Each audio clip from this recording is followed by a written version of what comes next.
It was a night like any other, but for him it was a night that would change everything. Victor Emmanuel, who had grown up in a Christian family, was about to attempt something forbidden. The summoning chant, a ritual to bring forth the darkness, to confront the devil himself, or something worse. It was late, and the room felt heavy, as if something was waiting. The flickering candle cast strange shadows on the walls, twisting in ways that didn't seem possible. His heart raced as he stood there, preparing for what was about to unfold. His heart raced as he set up the circle, symbols drawn in chalk, books open to the right pages. The red candle burned softly in the middle, its flickering flame casting eerie shadows. He had doubts. The devil was known to deceive, to torment. But still, he began. Victor takes a deep breath and begins the chant aloud. He hesitates before starting, but then speaks the words. Nothing happens. The room remains silent. The first time nothing happened. Silence. An empty room. Unchanging. But then something shifted. A feeling of unease crept into the air, tightening around him. Victor's confidence wavered. The second time, the air grew cold. The windows rattled, glasses trembled, and the room seemed to pulse with an energy that wasn't his own. A dark wind whipped through the room.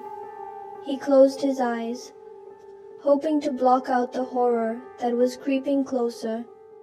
Victor's body lifted, as though the devil himself was pulling him up.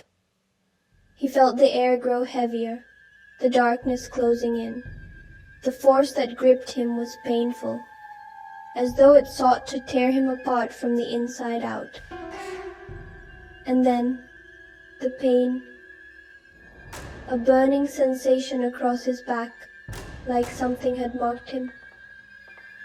With a thud, Victor was dropped back to the ground, but something had changed. The room, the air, it was no longer his. He was no longer in the world he knew. He had crossed into the devil's realm. A figure, no, a shadow began to form. It moved with intent, getting closer with every step. There was no escape. The window, the escape route, slammed shut, trapping him inside. The air was thick with dread. Victor fought with every ounce of strength, but the shadow was too strong, too fast. It grabbed him, pulling him towards the center of the room. He struggled, cried out for help, but the shadow was relentless.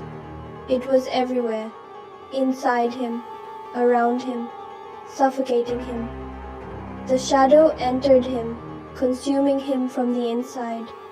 Victor fought back, but his body no longer obeyed. It tossed him like a rag doll, sending him crashing into walls, floors, furniture. Every impact a reminder that he was powerless. As the shadow grew more furious, Victor had but one hope left. The name that the devil feared more than anything. Jesus. With his last breath, Victor called out. Once, then again, with all the strength he had left. In a final act of defiance, Victor cried out, O divine eternal Father, in union with your divine Son and the Holy Spirit, destroy the power of your greatest enemy, Lucifer. Cast him into the deepest recesses of hell. And then, silence. The shadow was gone. Victor lay in the middle of the room, battered, bruised, but alive. It was over. The light of day broke through the darkness. The devil had been cast out. For now. Victor awoke to find himself in daylight, his room intact, almost. Blood stained the bed. His body was bruised and battered. A stark reminder of what had transpired. But when he looked at his door, the message was clear.